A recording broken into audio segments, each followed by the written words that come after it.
The glass doors swung open, and Alexander King stepped inside, expecting the usual silence of his mansion. Instead, he froze. Laughter filled the air-rich, raw, innocent hand for the first time in years. It was coming from his living room. His son Ethan, usually quiet and withdrawn, was there, smiling freely. Beside him sat Claire, a woman Alexander had once trusted more than anyone. The executive who had vanished years ago under whispers of betrayal. Alexander's chest tightened.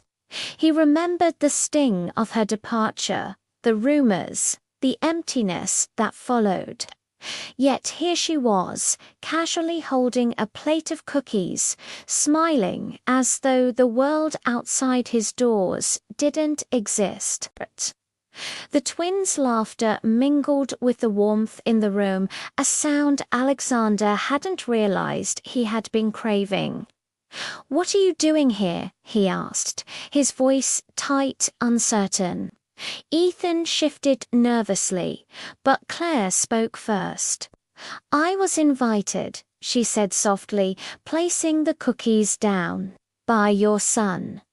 The words cut deeper than he expected. His son had invited someone he thought was an enemy, a ghost from a painful past. Memories surfaced. Nights when Ethan was small, when Alexander's wife filled the house with warmth, the smell of baking and the sound of laughter. He remembered Claire standing in his office that day she left, eyes filled with unspoken regret. He had assumed betrayal, but now doubt crept in. Ethan spoke again, voice trembling yet resolute. "Dad, she didn't betray you. She left because of me. She stayed with me when you were away. She left to protect me, not to hurt you." Alexander's mind raced. All the anger and suspicion he had carried seemed fragile, built on assumptions and hearsay. He looked at Claire, whose face bore no defense, only quiet dignity. "Some things are worth more than wealth," she said. "Loyalty to a child is one of them." The truth hit Alexander like a wave. The woman he thought had betrayed him had carried the heaviest burden silently, without recognition or praise. Ethan's laughter was proof of that choicer small, ordinary moment that meant more than all the billions in Alexander's empire. Claire began to rise, sensing he might speak, and Alexander whispered, "Wait, stay." His voice was softer than he intended, filled with gratitude and newfound respect. "Money builds walls, but dignity builds bridges. You gave my son what I could not. For that, I owe you more than I can ever repay." Ethan's eyes filled with tears as he heard his father speak without pretense. The mansion's silence lifted.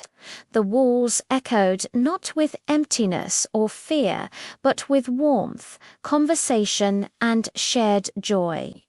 For the first time, Alexander was not just a billionaire controlling empires. He was a father rediscovering the meaning of home. The true legacy of the night was not wealth or power, but loyalty, love, and courage. Sometimes the richest hearts are found in the most unexpected places.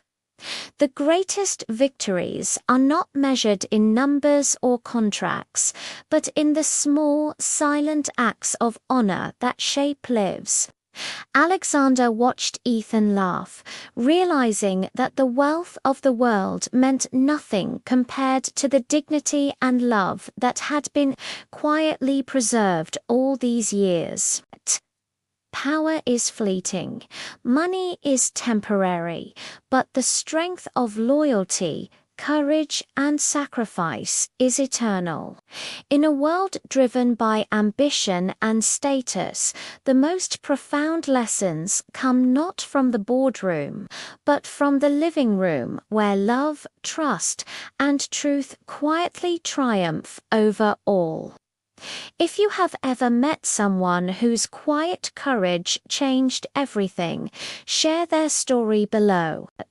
And remember, the richest people are not always the ones with the most money. They are those who act with honor when no one is watching.